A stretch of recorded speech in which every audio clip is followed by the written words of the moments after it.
Olá, amigos, bem-vindos de volta ao nosso Espiritismo na Quarentena. Vamos abordar agora o capítulo 2 da segunda parte do nosso Livro dos Espíritos, que abrange a encarnação dos espíritos. Kardec começa então questionando qual seria a finalidade da encarnação dos espíritos. Deus então providencia a encarnação com o fim de levá-los à perfeição. Essa é a grande finalidade, né?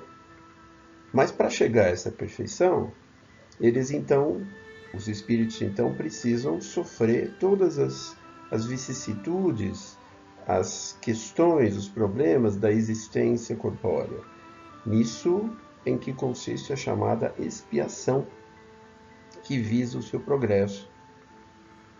Mas a encarnação ainda tem uma outra finalidade, que é de que o espírito se coloque em condições de enfrentar sua parte na obra da criação. Então, ao mesmo tempo que ele, vivenciando as situações, os problemas, os desafios da encarnação, ele progride, ele também concorre para a obra geral. Ele também auxilia, cumpre a sua parte no programa divino. Então Deus, na sua sabedoria, quis que os espíritos tivessem, em uma mesma ação, um meio de progredir e também de cumprir a sua parte, colaborar na obra da criação. Assim, por uma lei admirável da providência divina, tudo se encadeia, tudo é solidário na natureza. E aí Kardec questiona, e aqueles espíritos que, desde o princípio, já seguiram o caminho do bem? Eles ainda precisam encarnar? Todos são criados simples e ignorantes, e todos se instruem através das lutas e das atribulações da vida corporal. E se Deus é justo, ele não poderia fazer alguns mais felizes com os outros, alguns com menos penas, ou sem penas, sem desafios, sem trabalho, para conseguir a sua evolução. Porque aí também não teria o mérito. A utilidade de seguir o caminho do bem está em que se chega ao alvo da evolução mais depressa. Quando se segue no caminho do bem, se chega mais rapidamente a níveis maiores de evolução. Porque as penas da vida, os problemas da vida, são, as mais das vezes, consequência da imperfeição do espírito. Então, quanto menos imperfeito ele for, ele acaba sofrendo menos. Se ele não for invejoso, se ele não for ciumento, se ele não for ambicioso, ele não vai se atormentar com as questões que se originam desses efeitos. O item 2 desse capítulo aborda a alma. Pergunta 134, então, diz o que é a alma? A alma é o espírito encarnado. É assim que, no Livro dos Espíritos, é definido o vocábulo alma. E antes de unir-se ao corpo, o que ela era? Era espírito. Então, almas e espíritos são a mesma coisa. De fato, antes de se ligar ao corpo, a alma é um dos seres inteligentes que povoam lá o mundo invisível, denominados aqui de espíritos. E depois que ele se reveste, quando reencarna, um invólucro carnal, para progredir, então ele é denominado alma. Bom, mas há no homem alguma outra coisa, além de alma e corpo? Diz os espíritos, sim, há o liame que une a alma e o corpo. Esse liame é de natureza, segundo eles, semimaterial.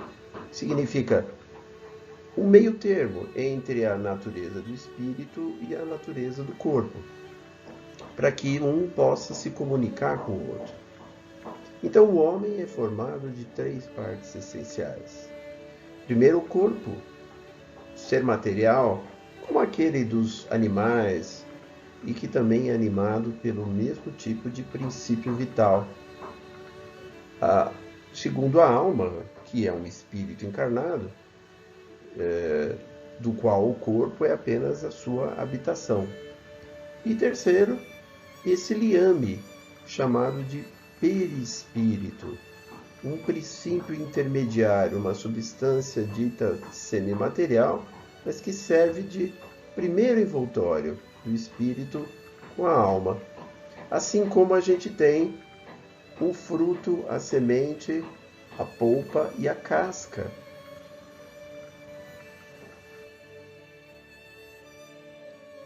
O corpo pode existir sem alma? Diz os espíritos, sim. Mas, desde que o corpo deixa de viver, por algum motivo, a alma o abandona. Então, a vida orgânica pode animar um corpo sem alma, mas a alma, essa não pode habitar um corpo que não tenha vida orgânica. Isso é muito importante. O que seria o nosso corpo se não tivesse alma? Uma massa de carne sem inteligência. Tudo que quiseres, menos um homem. Mas aí Kardec pergunta o seguinte: será que o mesmo espírito poderia se encarnar simultaneamente em 2 corpos diferentes? Não. O espírito é indivisível. Não pode animar 2 corpos diferentes, 2 criaturas diferentes. E Kardec continua investigando algumas opiniões que se levantavam, algumas hipóteses que se levantavam sobre os espíritos. O que pensar da opinião dos que consideram a alma como se fosse o princípio vital? Os espíritos dizem, olha, isso é só uma questão de palavras. Vocês devem se começar por se entenderem. E por que essa contradição nos termos?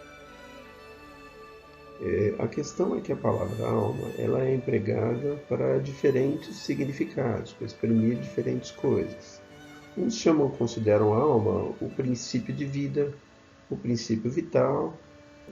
Outros pensam na alma, como nós definimos antes, como um espírito encarnado, aí algo mais espiritual, né? Um ser individual, com características intelectuais e morais.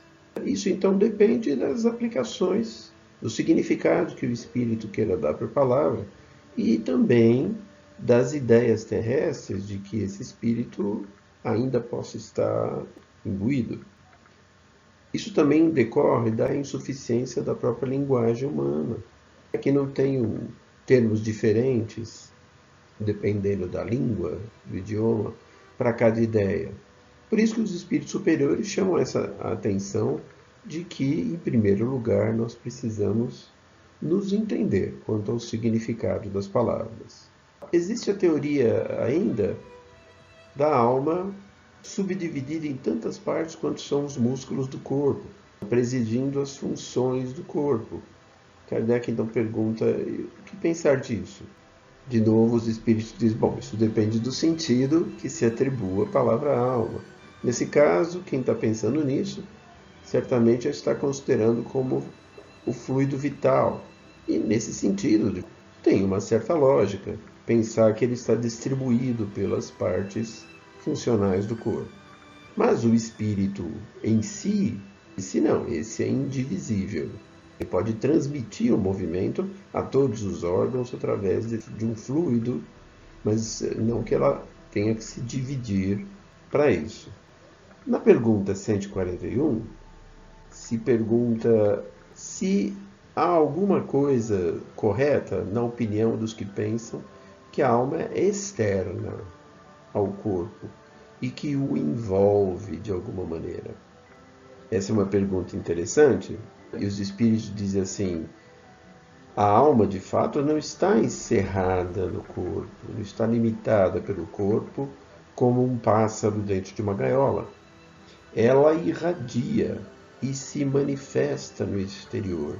como a luz que atravessa um globo de vidro ou como o som ao redor de um centro que produz esse som. Então, é por isso que se pode dizer que ela é externa, mas não como um envoltório do corpo. Algumas pessoas tratam isso como se fosse algo além daquilo que de fato acontece, como se fosse um outro corpo envolvendo o nosso corpo físico. É a famosa ideia da aura, para a qual às vezes se dá tanta importância, mais do que a própria função dela, a manifestação dela a partir do perispírito. Então, dizem os espíritos, a alma tem dois envoltórios. Um sutil e leve, o primeiro, que nós chamamos de perispírito, e o outro grosseiro, material, pesado, que é o corpo. Enfim, a alma é o centro desses envoltórios, como já o dissemos. Na pergunta 142, ainda Kardec questiona a respeito de uma outra ideia que se tem sobre a alma. Seria a alma numa criança tal que ela vá se completando a cada período de vida da criança? Então, ao observar as mudanças que as crianças sofrem com o tempo, com o crescimento, alguns imaginaram que também a alma estivesse se desenvolvendo, se completando. Os espíritos respondem que não, que o espírito é um inteiro na criança, assim como no adulto. Mas os órgãos, que são os instrumentos da manifestação da alma, estes é que se desenvolvem e se completam à medida que a criança cresce. Que pensar ao contrário seria tomar o efeito pela causa.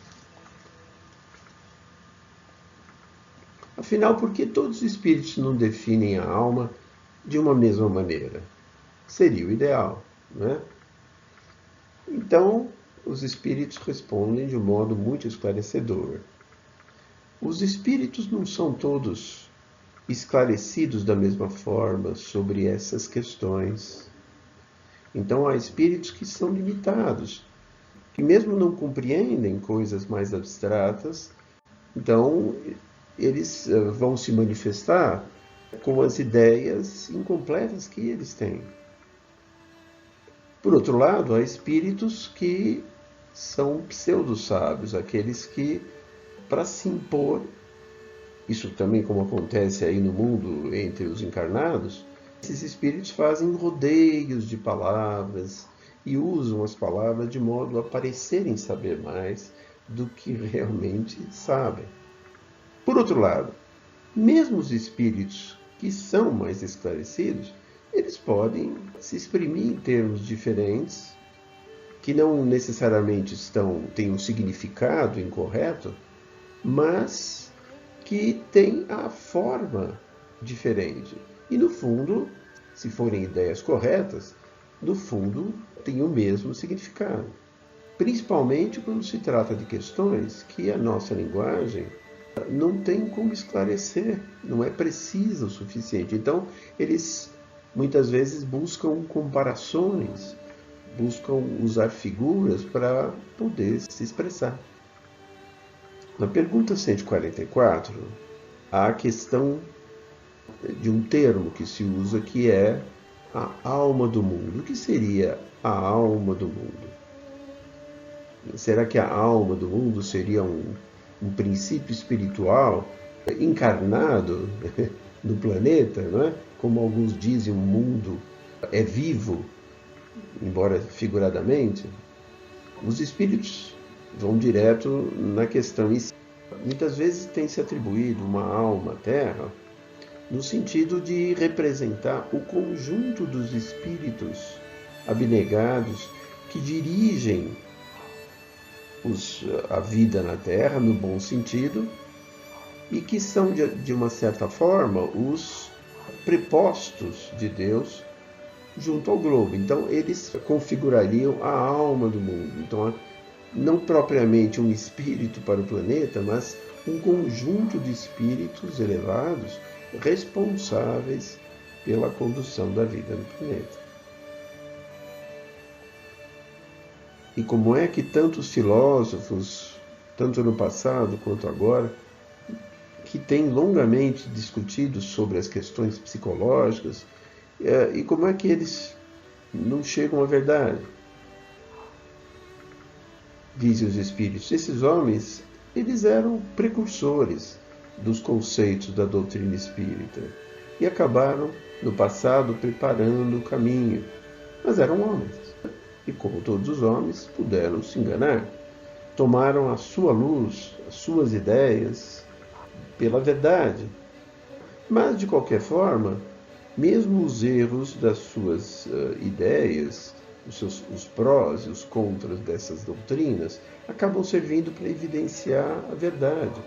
A análise das interpretações erradas também é um estudo bastante interessante, um estudo comparativo que ajuda a gente a clarear as nossas ideias. Na 146, então, ainda Kardec pergunta, será que a alma tem uma sede, um local determinado do corpo? Ocupa um local específico? Os espíritos dizem não. Mas claro que nas pessoas que usam bastante a sua capacidade intelectual, dos grandes gênios, por exemplo, ela vai se situar mais particularmente na cabeça. Naqueles que se dedicam mais às ações humanitárias, ela vai se situar mais na parte afetiva. Não é? Alguns dizem no coração, no complexo afetivo do seu corpo. Então ela não tem um lugar específico, mas ela se manifesta mais, se liga mais aos órgãos que ela utiliza mais. O item 3, item final desse capítulo, aborda a questão do materialismo. Por que os anatomistas e os fisiologistas, em geral, os que se aprofundam nas ciências naturais, são geralmente levados ao materialismo? Materialismo é entendido como aquele domínio do conhecimento que julga que não deve haver nada espiritual. Então, que qualquer manifestação do ser humano provém sempre dos seus órgãos, do seu corpo. Então, a sua parte afetiva, intelectual, etc., viria só do seu cérebro, dos seus órgãos, e nada espiritual interferiria nisso. Então, os espíritos dizem assim, na verdade, o fisiologista, ele refere tudo o que ele vê, mas que seria um orgulho dos homens acharem que tudo sabem, não admitindo que alguma coisa pudesse ultrapassar o seu entendimento. Pensam que a natureza não pode ocultar nada deles. Então, esse modo de pensar e achar que aquilo que não se pode ver ou medir ou mesmo compreender e por isso só não existe, seria fruto do próprio orgulho do homem que não acha que pode haver nada maior do que o seu saber. A 148 diz, não é estranho que o materialismo seja uma consequência de estudos, que ao contrário deveriam mostrar ao homem a superioridade da inteligência que governa o mundo? Deve-se concluir que esses estudos são perigosos. E aqui é interessante lembrar que vários cientistas fizeram suas pesquisas ao longo dos séculos, pesquisas importantes que nós aprendemos ainda hoje, estudamos ainda hoje, e que muitos deles, ao fazerem a pesquisa, buscavam a manifestação divina na natureza, a perfeição das suas leis se manifestando nos fenômenos da natureza, fenômenos físicos, biológicos ou outros, né? Então, exatamente os espíritos respondem assim, não é verdade que o materialismo seja uma consequência desses estudos. O homem é que tira deles uma consequência falsa. porque ele efetivamente pode abusar de tudo, mesmo das melhores coisas. Mas, na verdade, mesmo os espíritos que se julgam fortes são quase mais fanfarrões do que mesmo valentes. São materialistas, ou se dizem materialistas, porque não dispõem de nada para preencher o vazio. Mas se de fato isso fosse verdade, Kardec comenta, isso traria muitas complicações, seria muito problemático para toda a humanidade. Porque o que seria então o bem e o mal para seres em que o corpo seria só uma máquina elétrica, mecânica? O bem e o mal não teriam sentido. O homem daria certo em não pensar senão nele mesmo, colocar acima de tudo só a satisfação dos prazeres materiais. Os laços sociais seriam só ocasionais, não teriam importância, e até os mais santos afetos não teriam muita importância na vida da pessoa.